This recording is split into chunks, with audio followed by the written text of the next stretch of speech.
Good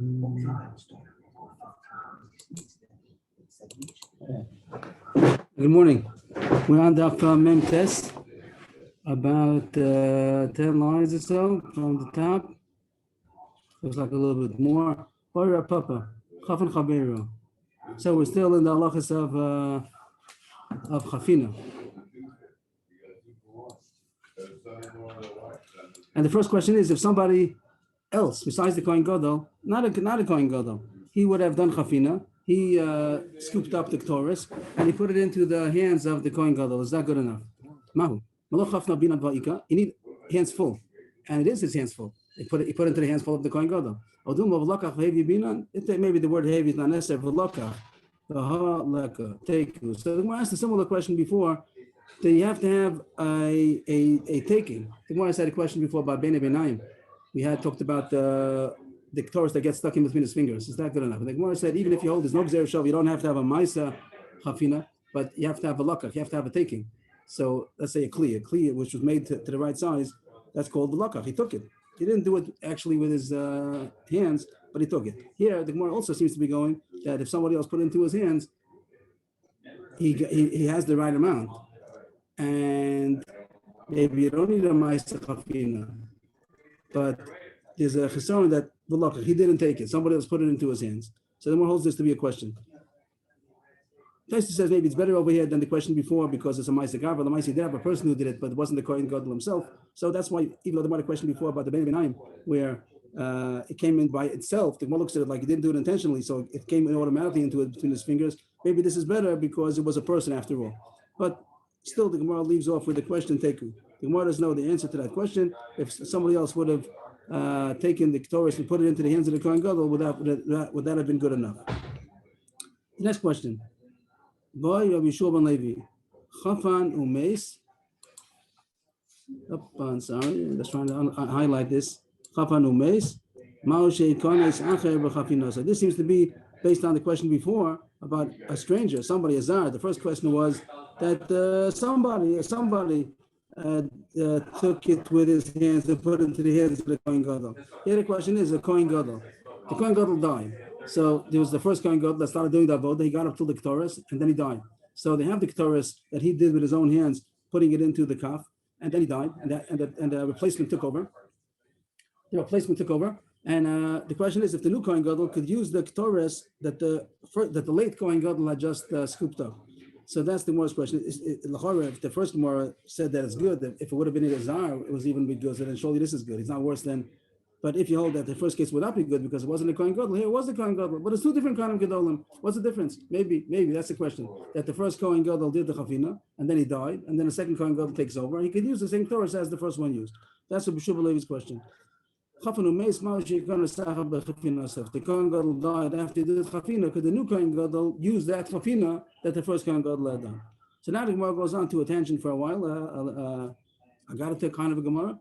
Rabbi Chanina was very impressed with the question of Rabbi Yeshua ben Levi and said, look at the question of the Rishonim. Rishonim Bayos means like many generations ago. But in the Gemara, it doesn't have to mean so old ago. It means like the older generation. So he said, see the question of the Rishonim. So the Gemara first understood it means that he himself had the question. Rabbi Chanina had the question, and he was impressed that Rabbi Yeshua ben Levi asked the question now. And he says, wow, we ask questions of the older generation. It's like a younger man, an Avrech would ask a question in the learning, and then he finds out that the God Ladar asked the question. Okay, wow, we ask good questions. So that's the Gemara first understood that Rabbi Chanina was saying that, wow, look, come and see, we ask good questions like the older generation.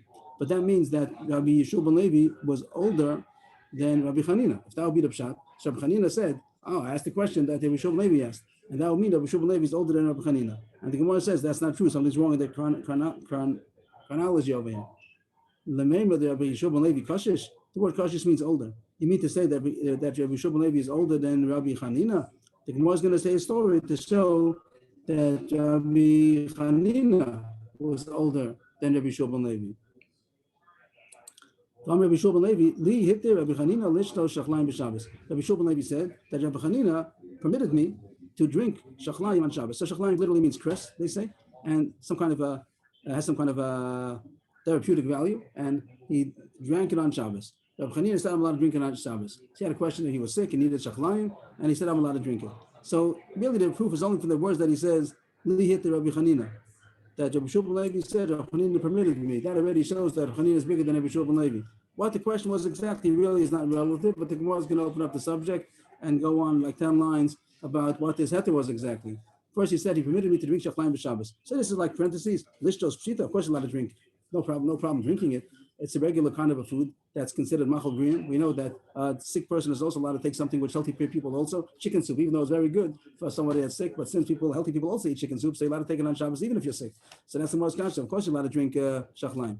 Pshita, ditnan, kol ochel adam l'refuah, v'chol ha'mashkin shos adam l'refuah. You're allowed to eat all kinds of foods and all kinds of drinks. See, if it's regular food and drink, it's not considered medicine. So then surely you're allowed to take it on Shabbos, even if you're taking it for because you're sick. So that's not a question. Ella lishchok v'lishto shachlayim b'Shabbos. The question was not only to drink it, the question was to grind it up. And that's the chiddush. The grinding up the food is a malacha. So it says, Rabbi Shua ben Levi said that Rabbi Hanina permitted me to do the malacha of grinding it up on Shabbos. And that thing was a difficulty with. Remember what's the case that he permitted him to do this malacha? If it was sakanas nefashis, of course you're allowed to. And again, it's like pshita, of course, sakanas nefashis. Either like a sakanta meiser asa, and if it was not sakanas nefashis, then it's surely asa because it's a malacha to grind up some kind of vegetable on Shabbos. The Gemara says it must have been that it was a sakana. La'olam dika sakanta. It really was a sakana. So what's the question? Of course, it's mutter. Does it work? Is it a good remedy? The word masya means healing. Like they have the hospital called Asuta. The word masya means in Aramaic to heal. So the question wasn't a halacha question. Of course, it has ramifications. Halacha, you're not to do it. Is it a good remedy or not? That was the minhag. Like that's what everybody did. The grandmothers, they said, what do they call it? The trufot safta. But it has to work. It has to be something that's considered. So he asked Rabbi Hanina if it's a good medicine. He asked not the Rabbi Hanina. He asked the doctor Hanina. He happened to also be a doctor. The Gemara was going to say that this question is not something for the rabbi. It's a question for the doctor. Does it work? If it works, then you're allowed to be Mechal Shabbos. If it doesn't work, you're not allowed to be Mechal Shabbos to do it. So that's why he asked him. Why did he talk to Rabbi Hanina? Go ask a doctor. They want to. He was a doctor. Besides being a Talmud Chacham, he also knew the refuahs, and he knew if it's a good refuah or not. And that's why he asked him. And he said, yes, it's a good refuah, and therefore you're allowed to Mechal Shabbos to make it. And the Gemara goes on to prove that he was a doctor. Rabbi Hanina said, nobody ever asked me about a makkah, a strike that they got from a white mule, and he lived. It means a white mule is a fatal blow. And so nobody lives from it. So also nothing to do with the Rav. They didn't come to ask him because he's a rabbi. They came to ask him because he's a doctor. And he said, it's fatal. So, one problem on that also, two people do live after a blow from a white mule. Not the person. The person lived, but the makkah never healed. That makkah never healed. Not that the person died. But the Mishnah says even that also, we see that these kind of blows from a white mule also can be healed. The answer is, we're talking about not that as a white mule, the ends of the foot. It was really a brown mule. We call here says sumkan is red. The reddish brownish, the regular color of a mule. But if the bottom of the feet are white, that's considered a dangerous mule. Anyway, you see that he was a doctor. That's not the point. Go back to the beginning of the story. You see that Rabbi Shua ben Levi said, "Li'iti Rabbi Hanina." Rashi says the main point of the kasha is because he called him Rabbi Hanina. The fact that he went to a younger doctor. You can have an old rabbi going to a young doctor. That's not a problem. But the kash is he called him Rabbi Hanina. He would have said Hanina. The old Rabbi Shua ben Levi would have called the young Rabbi Hanina. Would have called him Hanina. Lihiter Hanina. The fact that he called him Rabbi Hanina, you see, Rabbi Hanina was older than Rabbi Shua ben Levi. So back to the beginning of Gemara, Rabbi Hanina seemed to say, as if to say that we ask good kashas. That I asked the kasha also. Now I see Rabbi Shua ben Levi is asking a kasha. So I see I'm asking a good question like the old generation. But on the contrary, Rabbi Hanina was older than Rabbi Shua ben Levi. So the more answers, Elachi Kamar. Sheilasan kisheila shel bishonim. Rabbi Shua ben Levi is Rabbi Hanina. Rabbi Hanina is the older one. That's what just came out now. And Rabbi Shua ben Levi asked the question, and Rabbi Hanina said Rabbi Shua ben Levi asked a good question like the old generation. Rashi says he means himself, or it means also his colleagues or generations before. That means that Rabbi Shua ben Levi was the young generation. And when he asked the question, Rabbi Hanina said, the young generation, the upcoming generation, asking good questions. So that was all a side point. That's like the Gada that came in about the praise that Rabbi Hanina said about the question. So let's get back to the question again. That was a bit of agarata about the side points of the question. But what was the question? If the Kohen Gadol did chafina, he scooped up the Torah, he put it into the kli, and then he died. And the new Kohen Gadol takes over. Can the new Kohen Gadol continue with the Torah of the first Kohen Gadol, or does he have to do chafina again? That's the most question. We're going to continue with the question, but first the Gemara has a side issue that the whole question can't come to play even. The whole question's a mistake. The guys with the kafina in his hand, it's tough, you know. What's telling? I thought we were talking about he takes a amount of flour. Torah. This is the on Yom Kippur. He's taking Torah, and the Kohen Gadol. He died. He didn't die while he's holding it. He put it into the kli, and he's ready to go, and then he died. Of course, the drama behind the whole thing. You think about Yom Kippur after all the 7 days, and the Kohen Gadol finally did shechted the parakar, and then he did the sagrola. He shechted the par after 2 viduyim, and then he's ready to take the Torah, and then he died. Of course, what's happening in the base of Mikdash is a scene. But the Gemara is going very dry. That's the halachas over here. And now you get another Kohen Gadol. So whatever he did is good. Now you're continuing. That's not to start from the beginning. The Kohen Gadol who finishes the work should start the work. No such thing. That you can have a Kohen Gadol switching in the middle. It's not a problem. And whatever he did in the beginning is good. And now but the question is this point: that the chafina, the Kohen Gadol did the chafina, and now is in the kli, ready to go into the Kodesh HaKodashim. And now a new Kohen Gadol is appointed.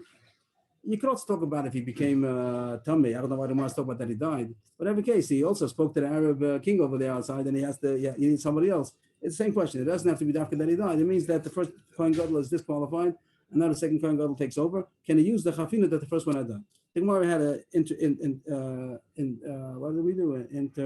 Whatever the issue is, not interruption. Whatever the Gemara spoke about, the side issue about the good question, early generation, late generation. Back to the question. Now the Gemara has a side point that the whole thing doesn't come into play.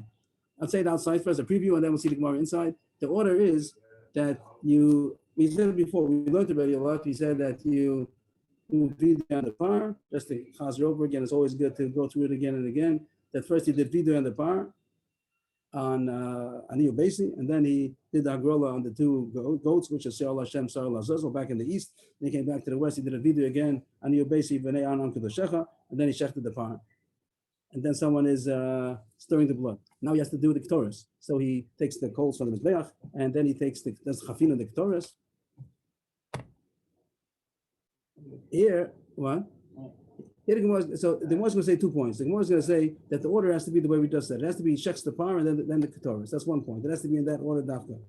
Also, the Gemara is going to say that the blood of the cow, the blood of the bull, if the Kohen would have died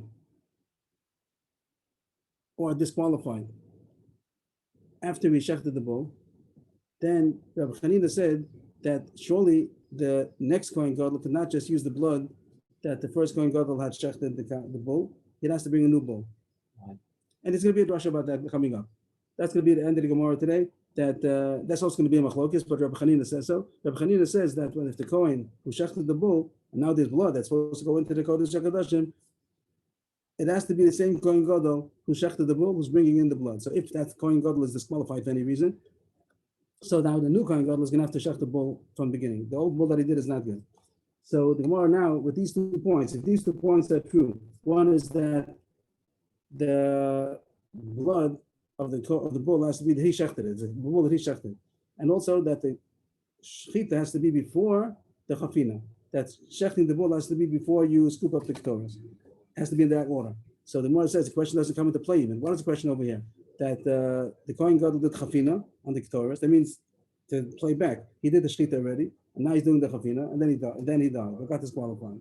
So the new Kohen Gadol steps up. So he has to go back. The Gemara talks about as if could he use the chafina? Of course he can't use the chafina because he has to go back even to shech the new bull. And once you shech the new bull, so then the ketores has to be after that. The seder has to be the right seder. So the question doesn't come into play even. It's that the technically it doesn't work. So that's the most question. Chanina is talking. Chanina says it's a good question. Yeah, the question he's praising the question. It's not a good question because since you have to shech the bull again and then do the ketores, so for sure the ketores is not good. That's the Gemara's problem. We're about 1, 2, 3, 6, about 9 lines before it spreads. Did Rabbi Chanina say so? That's a good question. Rabbi Chanina, the par v'lo b'dam shel par. That's one statement of Rabbi Chanina. That when it says the zos yavo Aaron al kodesh b'far ben bakor, Aaron has to come into the kodesh HaKodashim with the par. What does it mean? It has to be the blood, the bull that he shechted, not with only the blood of a bull that somebody else shechted. So that's one thing Rabbi Hanina said. And the second thing he says, Rabbi Hanina, second point, if it was out of order that he did the chafina of the Ketores before shechita of the bull, it's not good. It has to be in the order. First you shech the bull, and then you do the chafina. So these 2 points make the whole question obsolete. There's no such question. Of course, you can't use the Ketores of the first Kohen Gadol because, again, just to chaz it over, that the order is the shechit of the bull and then the chafina of the Ketores. And if the Kohen Gadol died after that, that means that the new Kohen Gadol is going to have to go back to the bull. He can't just use the blood of the bull. He has to shech the bull again, a new bull. So if he shechs the bull, so then he has to do Ketores again. Not because the Ketores is not good, because it has to be in the right order now. So the question doesn't even make sense. The Gemara answers, Rabbi Chanina said, you're right, according to me, it wouldn't be a question, but whoever asked the question, it's a good question. It means if you are hold like me, the question doesn't even come to play. But since they asked the question, we should maybe ask the question, it must be that he argues on me in this point about the blood, that he holds that even if the Kohen Gadol died after shechting the bull, the new Kohen Gadol could use the blood. He argues on my point that I said it has to be after the bull and not the blood. He holds that the blood is good enough. So if the first Kohen Gadol shechted the bull and he died, the next Kohen Gadol could use the blood. So therefore, the question arises: how about the Ketores? He must hold that when it says means the blood, even if he didn't shecht it. According to what he held, then it's a good question. The question is a good question, like the older generation. Here Rashi changes it a little bit. Not that he has a question like I asked. I'm the old generation. I don't hold the question. But my colleagues who do argue on me and say that the blood is good enough, so he must hold like me, and he must hold like them.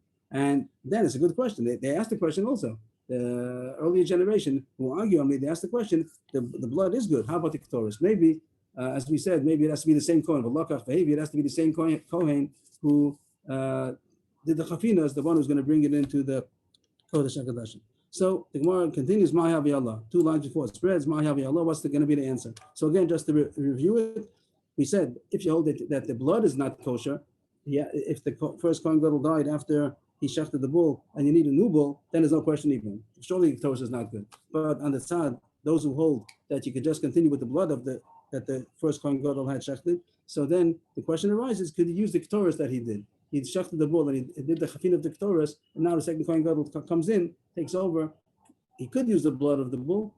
Could he also use the Ketores that the first Kohen Gadol had done Moloch Hafnav, or it has to be his Moloch Hafnav? It has to be his taking the Ketores in his hands.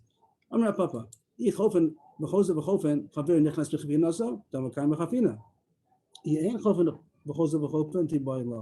so this now we're getting in the question which came up a couple of times. After the Kohen Gadol did the chafina outside, he scooped up the Ketores outside from the big bowl of 3 manna and he puts it into the cup. Now he goes with the cup. He has in the right hand he has the coals, in the left hand he has the Ketores. He goes into Kodesh HaKadoshim, he puts down the coals, and now he has the kli of the Ketores. Does he have to get it back into his hands or not? So everybody knows that he does, but it isn't so simple. And the Gemara is going to talk about it today. This is the main subject today. How he gets it back into his hands. It means he's all by himself in the Kodesh HaKadoshim. He has a kli that has as much Ketores that's 2 hands full. How do you do that? How do you get the kli of 2 hands full into his 2 hands full? That's going to be a kunz. That's going to be a Avodah Kasher Mikdash. But there's a question if you do that or not. It's not so simple. Some thought maybe not. He does have to do the chafina outside, and then in the Kodesh HaKadoshim, he can just take the kli, which is already pre-measured, Moloch Hafnav, and now he's going to pour it onto the fire. So that's a question. And the Gemara says, Papa says it depends on that. If after you did chafina outside, he has to do it again in the Kodesh HaKadoshim, then it's not a problem. The new Kohen Gadol could use the chafina of the old Kohen Gadol because he's doing chafina right now. The point the Gemara is saying is, the new Kohen Gadol could use the chafina of the old Kohen Gadol. Why? Because he's fulfilling it right now. But not that he's scooping it up. The word scooping is the wrong word. He's not scooping it, but it's going into his hands. So the fact in the Kodesh HaKadoshim that it's put back into his hands, that's good enough. If you hold, if he doesn't have to put it back into his hands again, so the chafina is only what he did outside. So the other Kohen Gadol did it outside. And now it's in a kli, and he's not going to put it into his hands anymore. So then it's a good question. Could this Kohen Gadol use the Ketores that the late Kohen Gadol or the disqualified Kohen Gadol had done already? The question, I don't know the answer. That is a question. But if you hold that he does puts it back into his hands again, so it's fine because he put it into his hands now. Even if that's to point out that it's not only answering the second question that we started today, that the Kohen Gadol who died and now a new Kohen Gadol, even the question 2 lines before that, not a Kohen Gadol, somebody, Chafin Chaver, Stam Kohen or Stam Azar, that he did the Chafina and he put it into the hands of the Kohen Gadol, that also will be answered because right now in the Kodesh HaKodashim, he's putting it into his hands from the cup. That's what the Gemara seems to say, that if you say that he does another Chafina again in the Kodesh HaKodashim, that's good enough because he's doing Chafina then. Even if the first Chafina is not good, that he did outside because it wasn't him, it was somebody else, but he's doing it right now. But if you hold that he doesn't have to do it again in the Kodesh HaKodashim, he just uses the Kli now and pours it onto the fire, so then, I don't know. But If it was a second Kohen Gadol, would it be the same amount? that wasn't asked the kasha right away. That's you're saying now what the Funabedi of Yeshua, the next line, that's his time. So the first white line, on the contrary, if he has to do it again, then surely it's not good. Why? Like Dr. Fine said, it's impossible that it won't be a little bit less or a little bit more. It's not going to be exactly the same size. Because 2 people are not exactly the same size. Even though you do have some people that are approximately, it doesn't have to be to the mashal, because I think even a person himself, if he's going to do cupping his hands together and taking out Torahs, I think each time you do it 10 times, each time it's going to be a mashal different. That's good enough. But the Gemara, and in general, you'd say it's the same size hands. Like you say, have the same size head, hat size and shirt size. So it seems, but the Gemara does hold the discussion that Hunabed Yeshua says it's not going to be exactly the same size, and therefore it's surely not good. But but on this part he agrees with our Papa. On the side that he does not do it again, then it's a good question, and we still don't know the answer to the question. Both of them agree. Papa and Yeshua both agree that if you don't do it again in the Kodesh HaKodashim, then it's a question. I don't know the answer. But if you do, then they go 2 different directions. If you do it again, if Papa says surely it is good, and if Yeshua says surely it's not good. If Papa says it's good because you did a Ma'aseh Chafina, and Yeshua says it's not good because it's not the right size. I don't understand exactly. Just a side point, a footnote, that if it's going to be too much, what's the problem? Okay, let's say the first Kohen Gadol was bigger, and then he puts it into his hands.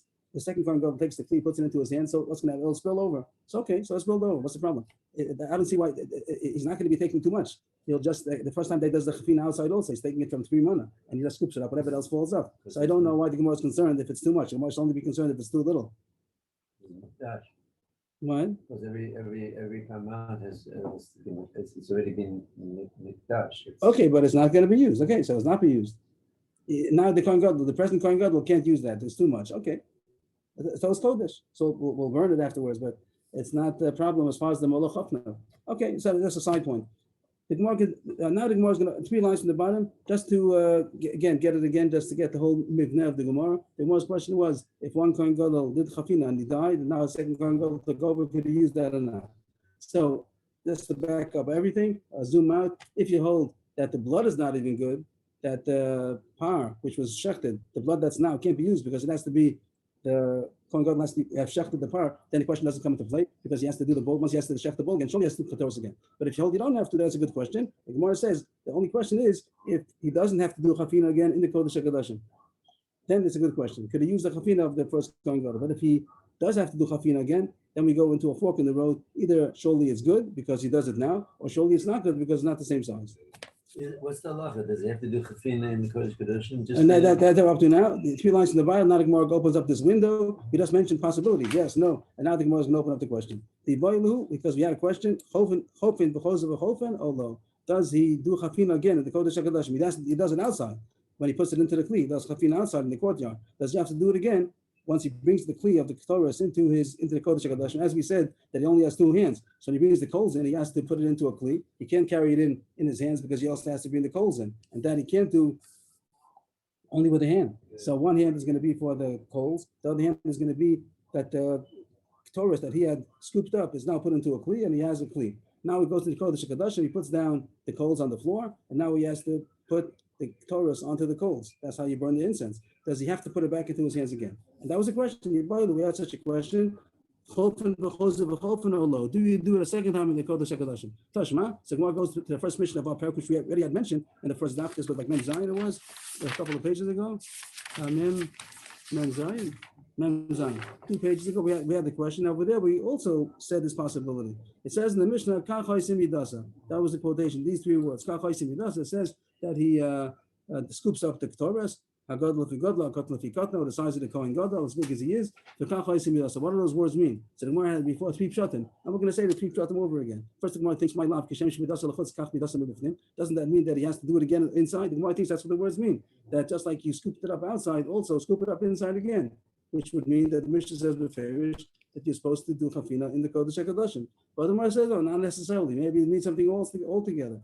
No, maybe it doesn't mean that. Maybe it means to say that you don't have to use it physically, scoop it up. You could use a kli. You don't have to scoop it up on Yom Kippur. The Kohen Gadol doesn't have to touch the Ketores. They just measured the base of tennis. Let's say they'll measure his hand the same way they do by the dentist. They want to see what kind of teeth he needs, so they measure it and then they make an imitation. So too, they'll see the size of his hands before Yom Kippur. Then they'll make a container which exactly holds the amount of his malachot. It's good enough, and you don't have to scoop it up even one time. So it doesn't say in the Mishnah. You can learn the Mishnah two ways. You can learn the Mishnah says that he has to do it twice, or you can learn the Mishnah says doesn't have to do it even once. He just has to have a kli which is that size. So it doesn't say in the Mishnah. It means it doesn't necessarily say. And the Gemara even offers a third possibility in the Mishnah. Bottom line, all the Mishnah means to say it should be exactly. It says that he should scoop it up, and the Mishnah says it has to be exact, not too much, not too little. So we don't see in the Mishnah necessarily that it means that he has to get it from the kli into his hands again. It maybe doesn't say that at all. So we're still on the lookout. Does he put the Torahs back into his hands in the Kodesh HaKadoshim? Tashma, this is the famous brisa that everybody knows. Ketzad hu osa. How does the Kohen Gadol do in the Kodesh HaKadoshim? So this is the fancy finger work that he does to get the Torahs back into his hands. What's the problem? He has a cup of Torahs which is as big as his two hands full, and he has to get into his two hands, and he has nobody to help him. So how does he, like it says, so now he's inside. How does he do that by himself? So here it says, I'll just read the words here. The Gemara changes the words. I'll just read the words. So somehow he gets the kli, he pours it out into his hands. So how does he do that? So I have a picture over here from based on what Rashi seems to say. This is from the Mesivta Gemara. I'll try to put it up. Here it is.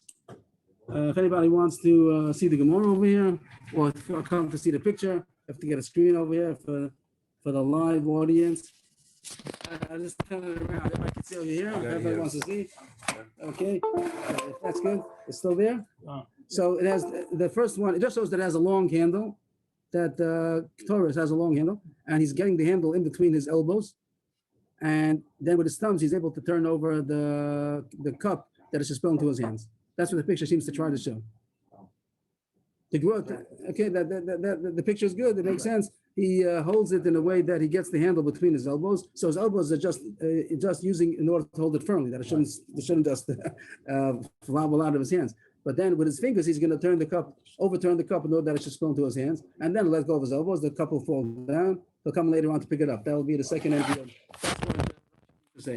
The Gra, he takes out a lot of the words, and he just says, something's not working over here. Okay. Okay.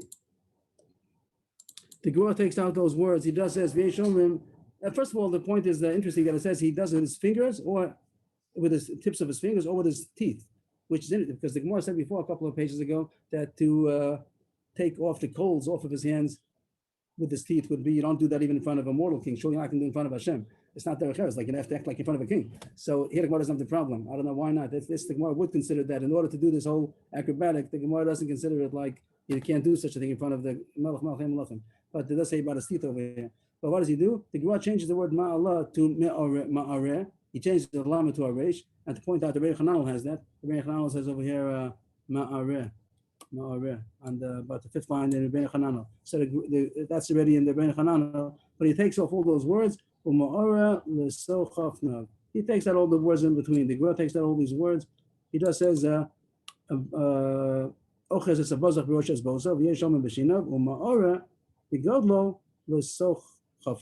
so he doesn't have the whole thing about a long handle and he's holding it between his elbows. Just the fact that he holds it with his thumbs. His thumbs are maneuvering the kli to turn it upside down.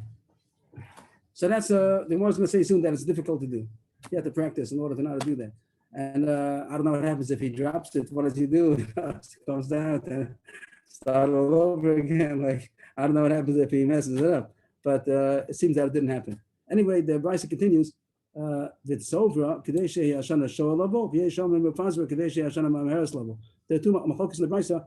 Are you supposed to make a heaping when you do pour it out? However you pour it out, after it's in his hands. Now he puts out not from his hands. He has the Torah in his hands, as the Brisa does is saying, which is the right all we need. That's all we need already. We finished the proof that he does put it back into his hands. The Brisa says this is famous that he has to put it back into his hands again.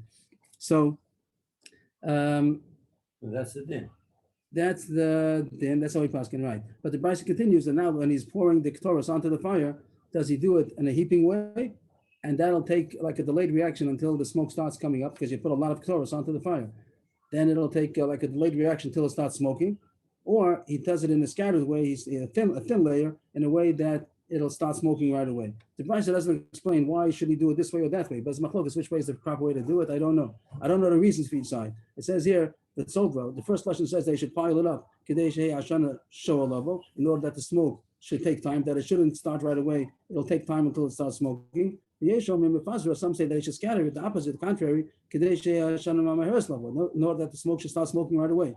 So again, I don't know if anybody has anything to say. Why is this far that they should do it late reaction? Why should he want it to go right away? I don't know. But then the Brisa continues back to the point of overturning the cup with his fingers or with his elbow. Again, these laws literally would mean this is the hardest thing. The hardest avodah in the mikdash, based on mikdash, this was the hardest one. And again, the Gemara, similar before, and the Gemara there says the opposite is over here. Zui v'sulo, this is the only hard thing. But Ika Malika, Ika Kmitza, there's more spoke about Kmitza. Malika is also hard to do, and Kmitza is what we said that it's hard to break off with a pinky, to break off the minchas machvas marcheshes, has to make it that it should be level, it shouldn't be overflowing Kmitza. That's hard to do.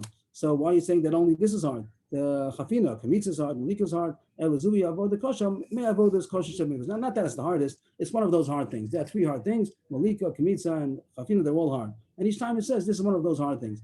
Anyway, what do you see? Shmamina, chofen, v'chozer, v'chofen, shmamina. So you see that you are supposed to do it back into your hands again.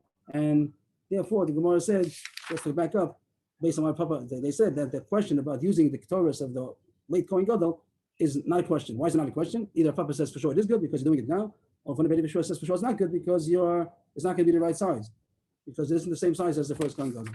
That's the end of the lesson. Yes, please. Rabbi, Sofa Sugya, we settled the idea that it shouldn't be from a previous one, and we settled the idea that it shouldn't be a kli of the right size, correct? Did we settle? No, I'm not sure, but back up. What did we settle? What did we settle so far?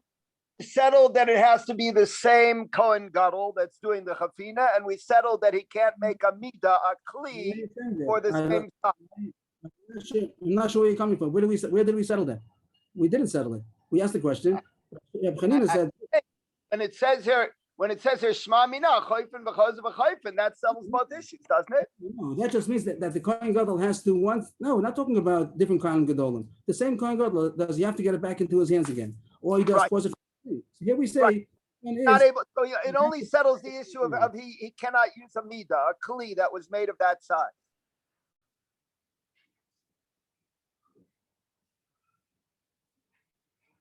yes, that seems true. That Okay. It also though does settle one other issue, correct? And that is that it settles the idea that we need an actual Misa. What does a Ma'isa mean? Putting it into his hands is also called a Ma'isa. The Gemara says that's also called a Ma'isa. But even if it's in a kli that now is coming into his hands, he doesn't have to, the word chofen is not going to mean scooping it up. You don't need to scoop it up. It has to be in his. It has to actually be in his hands.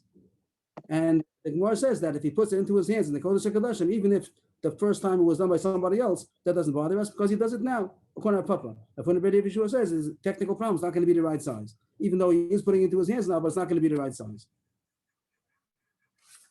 Okay. If that's good, Yeshikoach. The Gemara continues now, and we're really opening up the subject which we started Agav. Before we said, where am I going? No, I'm going too far. So we're, yeah, 4 lines before it spreads. So now opening up the subject which we mentioned on Amar Aleph in passing, that Rabbi Chanina said that as far as the blood. Now we're stopping with the Ketores back to the blood. The Kohen Gadol shechs the bull, and then someone's stirring the blood. And then he does the chafinas Ketores, tasting the Ketores, then he comes back to sprinkle the blood.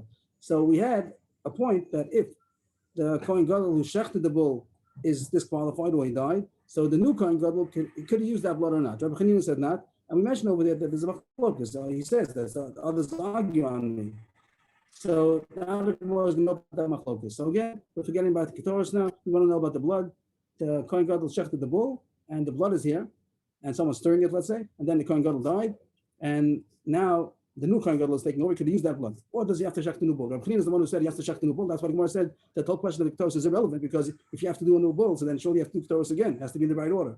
Now the Gemara is opening up that subject, which we spoke about, which we didn't go into the whole detail. We just said there's a machlokas about it. Now the Gemara is opening up the subject. If the Kohen Gadol shechted the bull and he died, the Kohen Gadol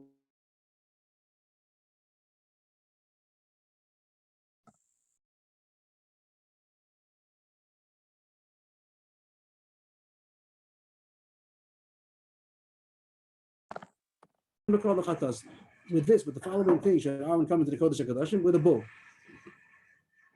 So it doesn't mean that it has to be even. Do you say that the bull means the blood of the bull? We don't care that it has to be the actual bull. He wasn't alive. He wasn't the Kohen Gadol with the bull. He didn't check the bull, but he brings the blood of the bull. It's good enough. Or does it mean the actual bull, that the Kohen Gadol has to be the one who's shechting the bull? And if the Kohen Gadol who shechted the bull died, they have a new Kohen Gadol, have to take a new bull and shecht it. Those are the two studies. So the Gemara says, we know already the machlokas. Rabbi Chanina, Omer, Bepavula, Badamashal, that we know already. Rabbi Chanina is the one who says that it has to be the bull. It's not enough to have just bring the blood. He has to have the bull. So you have to shecht the new bull. Rish Lakish is the one who argues. Rish Lakish Omer, Bepavula, that it's good enough just to bring the blood, and he doesn't have to get a new bull. He can just continue with the blood that the first Kohen Gadol had shechted. Also, besides Rabbi Chanina and Rish Lakish, another machlokes, also two Amaran. Rabbi Ami Amar Bepar V'lo B'dam Shopar, he holds like Rabbi Chanina, and Rabbi Yitzchak Napocha says on the side, Napocha, the blacksmith, Rabbi Yitzchak Napocha Amar Bepar Fil B'dam Shopar. That is good enough. He holds like Rish Lakish, that's good enough to bring in the blood. And now the Gemara is going to open up the subject with proofs to either side. Second white line, Eis Rabbi Ami Rabbi Yitzchak Napocha. Rabbi Ami asked, he attacked Rabbi Yitzchak Napocha, that you say that it's enough to have the blood, that when the pasuk says Bepar, the blood, the coming in with the bull, that means the blood of the bull. So then let's look around other places in the Torah if you can say such a translation. It says in the Mishnah, we learned to some psachim, Nimdan v'shmoshchin yedei nimenu rashi yishachid. This is don't want the Korban Pesach. You have to become a member of the Korban Pesach, or you want to retract. You want to get leave this chabura. So it says that you're allowed to join or leave the chabura until the shchita. The pasuk says it's a seh. You have to become members on the sheh, the host of Allah seh. So does you have to be alive or not? So it says yes, that till you could come onto the chabura or leave the chabura till the shchita. Once the shechta, then it's too late. Even though you didn't do the zrika yet, you just shechta to come Pesach. It's too late to become a member. The emisa, if you're right, that when it says bepar, it means even damashal par. So then when it says seh, it means damashal seh. It should be good enough until the zrika, because it's still called a seh. You say that a par is called, even the blood is also called a par. So then the blood of the seh is also called a seh. So why can't he join the Korban Pesach, the chabura, before the zrika, even though the sheh is very shechted? The my answer is Shani Yosam, it should be Shani with the Aleph. Shani Yosam, the Chsiv, Miyos Miseh, Nechiyusa the seh. Really, I'm right that a par can mean the blood, a seh can mean the blood. The reason why there has to be in a live sheep is because it says Mihiyos. And the drush is going to be a hey, like a ches, hey and ches interchangeable, as if it says Mihiyos, it has to be alive, it has to be a live sheep. So a special drush over there has to be a live sheep, but the fact that it says bull, that can mean the blood of the bull. So he got out of the kasha. Second kasha, Masav Mazutra, against Rabbi Yitzchak Napocha, who says that the blood is good enough. It says, Ein podin lo be'egel v'lo b'chai v'lo b'shchuta v'lo b'treifa v'lo b'chaim v'lo b'koi.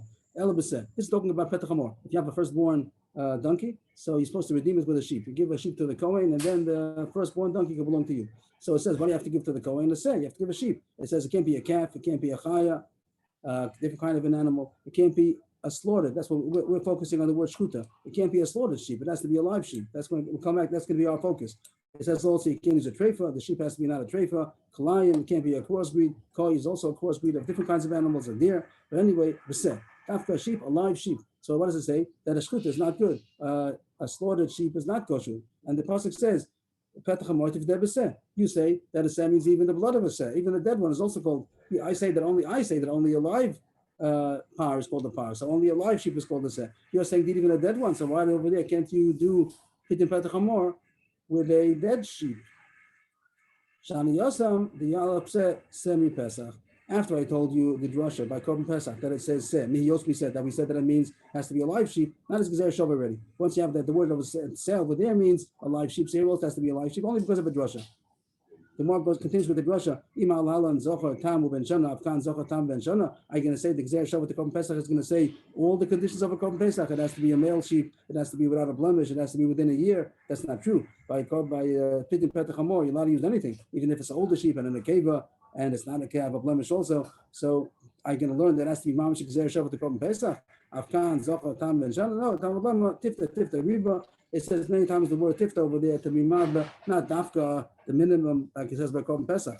Tifta riba afilu kula nami. Maybe say that's coming to the mad, but everything is good. No, in Kain sama hanile. It has to be something limiting something. So the limitation is going to be that it has to be a live sheep, but it doesn't have to. It can't be a dead sheep. But and all these other things are also not good. But it doesn't have to be alive. Even though usually the word par could also mean the blood. And the word "seh" could have also meant that. But here's a special limud, special drasha to say that it has to be alive. So we had two attacks against those who say that the blood is good enough, and we answered both kashas. So it's holding by machlokis: is the blood good enough by the par? Is it good enough to just use the blood which the other kohen gadol had shechted, or do you have to shecht the new bull? The Gemara thoughts now on top of the next page, and what is it? The afternoon. Now we're turning tables. Now Bisach is taking the offense against Rabbi Yami. You say that the dead bull is not called a bull. I'll show you places where it says bull or sheep or goat, and it does mean a dead. It says "V'hotzi es kol apar." That's the kasha. Over there, it's talking about Parakon Mashiach. Over there, you already shechted it, and it's taking it out of the machna, the whole dead bull, and it calls it the bull. You say bull is only a live bull is called a bull. Here it says a bull, and obviously it's dead already. The Gemara answers "Shiyosi es kulo." Over there, it means take out all the parts of the bull. Like it says, after a shech to take out the whole thing. So over there, it's saying all the parts of the bull, but it doesn't mean, like it says, kolapar. But the word bull alone would have meant a live bull. Next kasha, let's have a little star here, a little circle. It's a pasuk. That's why she says, Yom Kippur, that it says that the bull and the goat, that they brought the blood into the Kodesh HaKadoshim. So it says you take the dead bull and the dead goat, you take it out of the machna, over there you burn it. So it calls it a bull and it calls it a goat, even if somebody dead. You're saying that only a live bull is called the bull.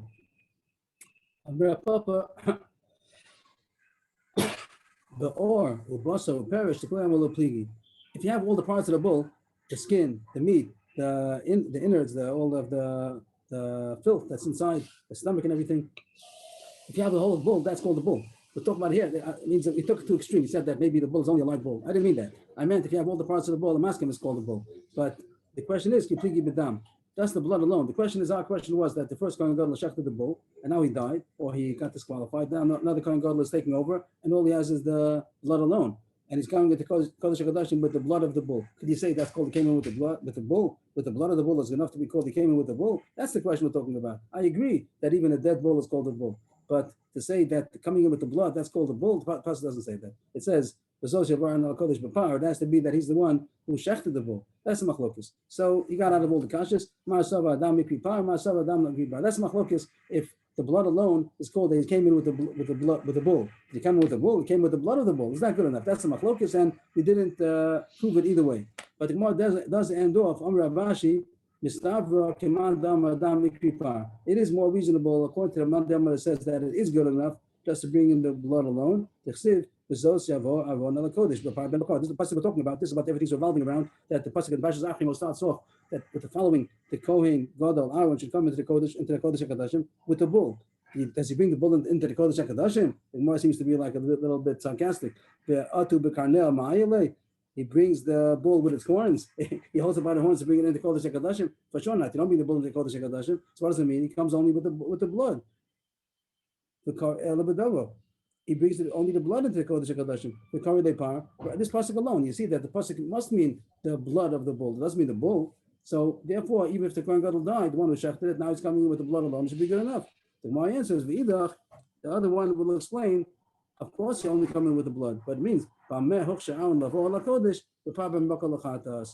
with what is Aaron? Not that Aaron goes into Kodesh HaKadoshim with the bull, of course not. But it means the following process has to be done in order for Aaron to come into the Kodesh. What does he have to do? Parben Bakor, and then it means talking about a full bull, and you have to shecht it. So that's what I'm still in the pasuk. Is it good enough for him to take the blood only, which is already he didn't take the bull, he just took the blood of the bull, or does he have to start from the beginning and take the bull and shecht it, and that's where the machlokes is. So the Gemara didn't resolve this question. We said it's a machlokes. The Gemara did say mistaber that the blood is good enough, but the Gemara answered the other side also. So just to sum up the whole Gemara, that's where we stop today. The Gemara continues tomorrow on the subject. But so far we spoke about the whole question today was two questions. We got a third issue that came up. The first one was about if a regular person would have done chafina, not a Kohen Gadol, and the Kohen Gadol put it into the hands of the Kohen Gadol, is that good enough? And then the second question was even what would you call a more advanced question, or that even if you say that's not good, but if a Kohen Gadol did it, a Kohen Gadol did the chafina, then he got disqualified because the second Kohen Gadol leaves the chafina of the first. What came out, the Gemara said if you hold that the blood of the bull is disqualified because you have to shecht it also like Rabbi Chanina, so then there's nothing to talk about because you surely have to shecht again and then you have to do the Torah again. But the Gemara comes out, it seems to be paskin like Mistabro, we paskin that the blood is good enough, so the blood is okay. You can use the blood of the Kohen Gadol's who died. Yeah, you could use the blood. So the question is, could you use the Torah or not? And what did the Gemara say? That if you hold that you chosav v'chofim, that we paskin also chosav v'chofim, so it came out of machlokes. A papa and a put it in Yeshua. A papa says it's surely good because you are going to do chafin in the Kodesh HaKodashim. And a put it in Yeshua says it's not going to be good because it's not the right size. It's going to be too much or too little. Agav, the Gemara also opened up the subject about chosav v'chofim, which that was a question. Do you do it again in the Kodesh HaKodashim? And we paskin that you do. And it says the fancy way of doing it. How exactly you do it, I'm not sure. But you have to overturn the cleat in the Kodesh HaKodashim to go back in, the toes goes back into his hands. We had a machlokes if you pile it up in a way that it should be the late reaction that it starts smoking, or you do it in a scattered way that it starts smoking right away. And You didn't know the answer. machlokes, this says two sheets over there. It says one of the hardest things of how to do in the Beis HaMikdash. And the machlokes we just had now, when it says B'par ben Bakar, doesn't mean that it has to be the one who shechted it or not. And it seemed to end up with a machlokes, but the Gemara did say that it's more reasonable to say that it's kosher. That's how the post can go. That it is kosher for the Kohen to continue with the blood of the first Kohen Gadol who had shechted it. In between, we have the whole story about Rabbi Chanina, Rabbi Shlomo Levi, who was older. Agav, this Gemara also, there's always a question if the Chachamim necessarily know all the medicine. Things like that, all the Metzias. This Gemara seems to say that not necessarily. The Gemara says, why did they go to Rabbi Chanina? Because he's a doctor. The Gemara didn't say that every rabbi is a doctor. It just says that he happened to be a doctor also. So back to that subject, people talk about, is it necessarily true that every chacham knows all the medicine? No, not at all. If he knows medicine, he knows. Some do, some don't. So this Gemara seems to hold pashut that not necessarily does every chacham know everything about medicine. Yashikach, everybody. Looking forward to What happens if he tomorrow. does the chafin into the Kodesh? There's so many, can't get all of that, all of it out. 20% remains in the Kodesh. And what if it spills over? What does he do? So he has to go out again. I don't know what happens. Kind of was asking, what if the Kohen Gadol mess something up in the Kodesh HaKodashim with the Ketores? So what does he do? He has to go out and start again. I don't know. Yashikar, thank you.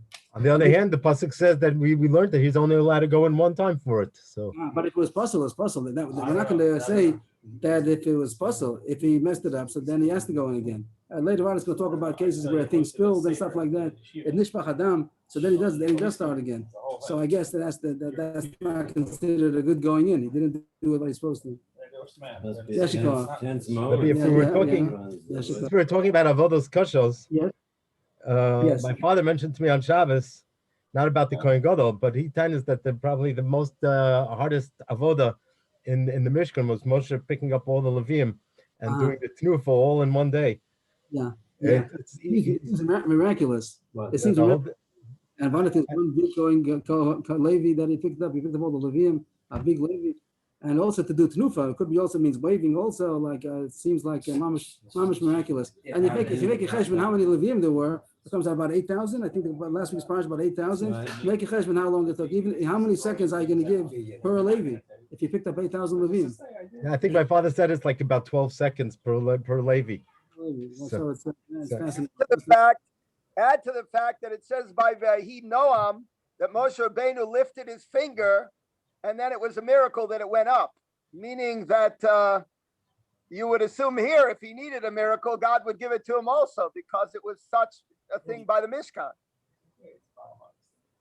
So you're saying, I think you're saying it was miraculous. Is that what you're saying? That it was miraculous by the Levium? It was miraculous. He got help from Hashem, because we see by the Mishkan, it said over there that he just lifted his finger and then Hashem made it go up. Ah, Say to the parents. okay, Yasher Koach. And also Aaron also did Tenufa. Aaron also did Tenufa on the Levim, I think. Yeah, I think they Both of did. them. So, Maybe all the Kohanim did okay, it together. Yasher Koach. Go ahead. Yes. Yeah. Thank you. Such a- I'm just gonna close this, yeah. Oh, also the recording, close the recording.